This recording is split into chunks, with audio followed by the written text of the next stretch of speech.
Because number one, I had been groomed for this moment in time.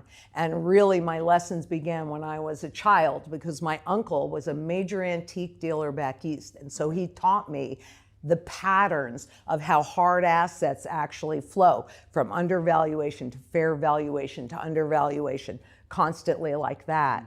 And when I was about 10 years old, and I didn't even realize how influential this was, but when I was 10 years old, my parents and I were at his house, and he said, "Come here, I want to show you something." And he took us in a back bedroom where he had 2 tall floor safes. And he opened the doors of those safes and he said, "If anything should happen to me, your Aunt Bertie will be well taken care of for the rest of her life because of what's in these safes." So naturally, I turned around and looked. Just a week ago, the financial world witnessed a moment that shook the system to its core. Gold exploded past $4,400, and silver smashed through $50 for the first time in history. But as fast as they rose, both metals have now cooled, with gold hovering around $4,001.21 and silver near $48.30. And that, says Lynette Zang, is the calm before the real storm. While mainstream analysts call it a healthy correction, Zang calls it something far more serious. This isn't volatility, it's the warning before the reset. She's been preparing for this moment her entire life. When she was just 10, her uncle, a respected antique dealer, opened 2 massive safes packed with thousands of pre-1933 $20 gold coins. This was during a time when owning more than 5 ounces of gold was illegal. Yet he looked at her and said, "If anything happens to me, your aunt will be taken care of for life." That moment revealed a truth that's now more critical than ever. Real wealth isn't in banks or apps. It's in your hands. And now, as gold retreats from record highs, Lynette warns that the next phase has already begun, a global reset that will change how money, power, and ownership work forever. And what he had in there were all $20 pre-1933 $20 gold coins. So I didn't really understand the significance of it at 10 years old. But knowing what I know now, I would guess he had a minimum of 3,000 ounces. This would have been in 1964, when it was illegal in the US to hold more than 5 ounces of gold any other way than the way that he was holding it. So it was the kind of gold that not only could he hold, but he could actually use it. Well, you know, everything starts slowly, right? And they start the lie, and then they get you to believe the lie. So you have to also keep in mind that from 1913, when the Federal Reserve was first legalized, that they had 1 ounce, well, here it is, a 1 ounce gold coin. Show that to the camera right there, 1 ounce There gold you go, coin. 1 ounce gold coin, as well as a $20 gold certificate. And then magically also Federal Reserve notes, which were actually corporate debt converted into the new money. And they were all allowed to operate in the system at the same time, at the same stated level of purchasing power. So the public got used to it for 20 years, right? 1913 to 1933. You adapt the population to it slowly, yeah. Over generations, people start forgetting. Exactly, exactly. So when they took the gold out of the system, which really they were taking the public's power away. Of course. It's a hidden tax. It's asset confiscation. Absolutely. But it was also setting up to go on to the pure debt-based system. Because if they were used to using all 3 things as $20, when they took the gold and the gold certificates away, they still had those $20 Federal Reserve notes. So the population thought nothing had changed, when in reality, everything changed. Everything did. Yeah. And what did that actually do? Because that's what the public needs to understand, which is the public had power. If you didn't like what the central bank or the government was doing, you'd go in with the bill and come out with the gold. And what gold really does in the monetary system is it creates or forces fiscal responsibility. Of course, it puts restraints on government. Exactly. Now, because we have limited time, I would love for somebody like you to explain exactly why is gold money? Because that's something important. I think people do not understand today what money is. So unit of account, medium of exchange, and storage of value. What does that mean, and why has gold, over thousands of years, retained these 3 fundamental features? There's actually a one more, and that's a long-term store of value. So the first one is about getting fairly paid for your labor today. And then that long-term store of value is whenever you go to use that money, it has the same purchasing power as it did for the labor that originally created it. And it's really quite simple, because what we're talking about is sound money, which is above all governments and central banks to their ability to inflate away. And it's real simple. Gold and silver both are used in every single sector of the global economy. So they have the broadest base of functionality and the broadest base of demand. Where is fiat or government debt-based currency used? One place. Where is cryptocurrency used? One place. So if you're going into a knife fight like you did in Venezuela, do you want something that has one level of demand, or do you want something that has a massive level of demand? This is your financial bazooka. No, and that's because, and really it is gold. Gold is the primary currency metal, and that's because it's indestructible. And I want you to think, I want everybody to think about this actually, because it takes labor and energy to pull this out of the ground and refine it. But then that energy is stored. And because gold is indestructible in any form at all, it can be melted down and used again in every single sector of the global economy. And so this has infinite value because this energy is stored for use over and over and over and over again. Yes. No, 100%. I think this is a very powerful sentiment. And I think throughout history, many tycoons have acknowledged this. Isn't there a famous quote, I'm pretty sure you know this better than I do, from JP Morgan? Didn't he say something like, gold is money, dollar is debt, or currency is debt, something like that? All other, yes, that is pretty close to what he said, that only gold is money, everything else is credit. Ah, there you go. Right? Okay. Everything else is credit. And the Bank for International Settlements, which of course is the central banker's central bank, has said only gold has zero, is the only financial asset that has zero counterparty risk. Interesting. Right? Well, if it's credit, then that means it's a contract. Wow, I have lots of thoughts on that. But number one, I started watching Bitcoin when it was about $7 a coin. So I've been watching this evolution. I do not think that it's an accident that Bitcoin came out to the public in January of 2009 and quantitative easing. So all that free massive amount of money came out in March of 2009. And I've also read the 1996 NSA white paper. So that's an American government agency. National Security Agency. Exactly. On how to make a mint. And if you go in, I mean, it's open source, you can go in and read it, and you're going to find a lot of similarities. So there was, frankly, no doubt in my mind that in 2008, when they let Shearson go out, that the system had died. And it was put on life support to get the new system ready. And the new system was already, I mean, this isn't something that was magical. That's why Bitcoin came out in January of 2009, because let me ask you, how much money do you think would have gone into this? Since you're absolutely right, there's the same fundamental belief, but how much more money would have gone into this? Yeah, gold would have been $30,000 an ounce or something, yeah. Oh, well, yeah, God knows what it would be. Yeah, with because you would have levels, had, yeah. Exactly. And actually, that's only in terms of dollars. We should talk about fundamental value another time. So I believe that Bitcoin was a Trojan horse and is a Trojan horse. Okay. To get people comfortable, get enough adoption to then go into this next surveillance economy. Well, absolutely. I'm glad you brought up stable coins because I think this is so significant.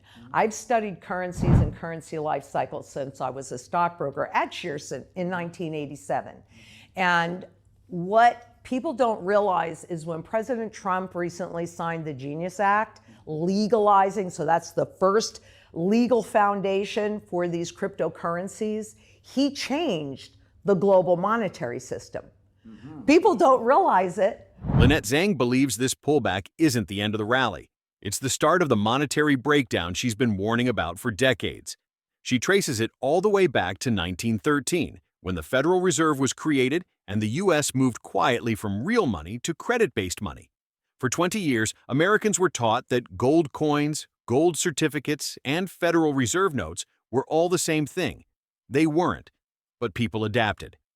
Then came 1933, when the government outlawed private gold ownership and seized the public's wealth. In one stroke of a pen, the American people lost their financial sovereignty.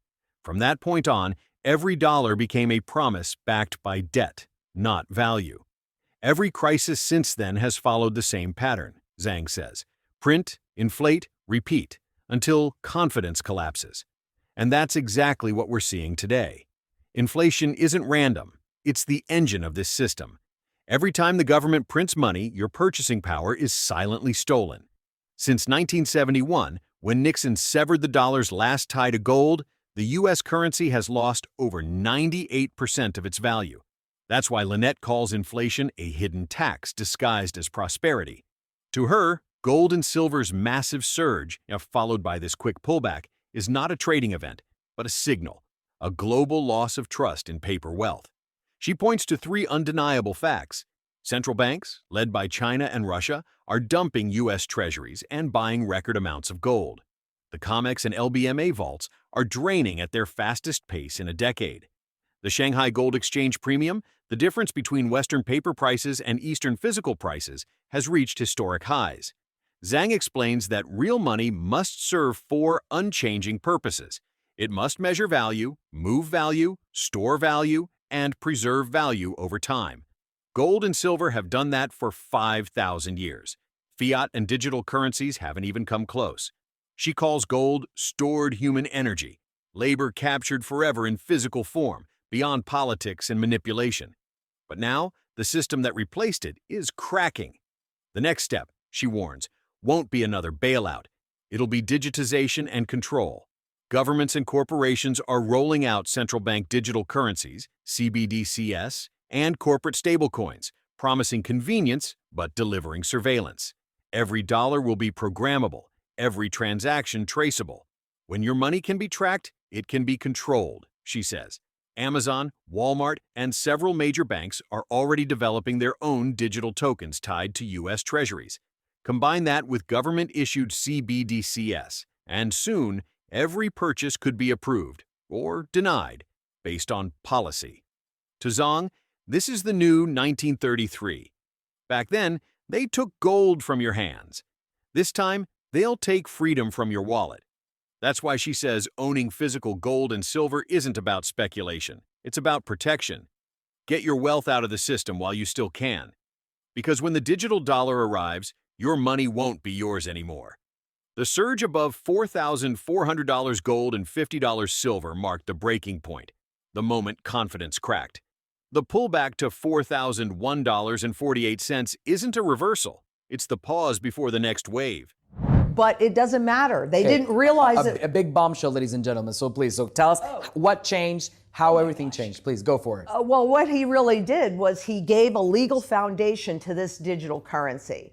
And where you were talking about CBDCs, and of course in the US they're going, oh no, those CBDCs. But here's where we've got the parallel, and here's where there's a repetition of history. If you go back and look, in 1914, they had a foundation of gold. And then that fractional reserve system on a 10-to-1 basis, and I have all this evidence for it. I'm happy to give you the links and also the images. Then it was corporations, their debt that was converted into Federal Reserve notes and then put in circulation. So today, with the legalization of the stable coins, they're tied to dollars. But it's again the corporations like Amazon, like Walmart, like Costco, and I don't know that we have these all around the world, but all those big box retailers that are creating the stable coins, as well as the banks, etc. So take your pick.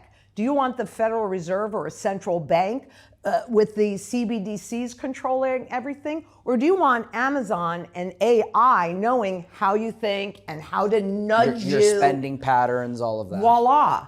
And so I questioned for a very long time and kept researching and looking for it. What was going to justify the creation of the new money? Because in the current system, it's debt.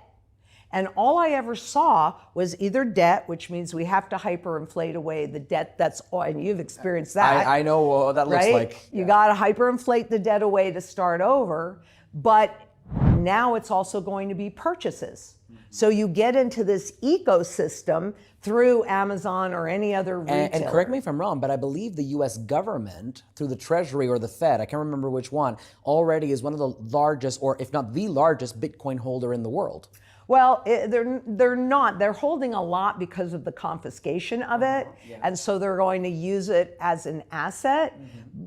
But the bottom line really is if Amazon creates this infrastructure and now you're shopping with those stable coins, then Amazon has to go and buy treasuries to back the stable coins on a one-to-one basis. But there are no limitations or restrictions on how many entities or who, really, any corporation can issue stablecoins. Any government can issue stablecoins. So while today, this is another big, huge piece, and I think you'll have an idea about this, but the latest count that I saw, the stablecoin industry on a global basis, there are about 125 billion stablecoins out there. Yes. The goal by 2028, something like that, is to have over 2 trillion stable coins. Okay. So what would that do to inflation? Oh, of course, that would be terrible. But then one thing that I do find interesting is you're talking about stable coins and you're talking about really centralized entities using blockchain in a way or another, calling it a stable coin. But ultimately, a Bitcoin maximalist would tell you, yeah, but that doesn't apply to Bitcoin. Because Bitcoin is in the blockchain, it's decentralized, no government controls it. But you also said Bitcoin is a Trojan horse. So how does that tie into it? Do you think governments have led people to believe Bitcoin is the salvation and truly it is the weapon that is going to annihilate the new generation of money? Well, absolutely. Okay. And you know, I mean, I don't know, maybe I'm crazy, but do you really think that Bitcoin is outside of the system? I mean, blockchain technology, I think, could be very promising. We're talking about two different things. I'm not talking, the blockchain technology, why do we even need politicians? Because with blockchain, couldn't we all just individually vote for what we wanted, right? Technically, yes. They are not bringing anything up about that. So blockchain technology is over here, and it has some use cases. I'm not saying that, but I am saying with Bitcoin or the stable coins or any of these cryptocurrencies where it's been sold as being outside of the system, if you really believe that, considering the adoption of Wall Street heavily into Bitcoin and cryptocurrencies as a trading medium, because it really also goes back to, how do you know what its true value is? Should be $1 trillion? What is its value? What is its use case? What is its functionality? Yeah. We don't know that yet. If your bank app froze tomorrow, if the new digital dollar replaced cash overnight, what would you really own?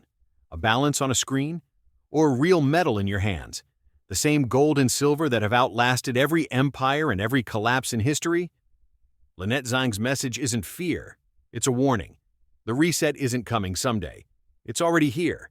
The question is whether you'll still own something real when it's over. So, what do you think?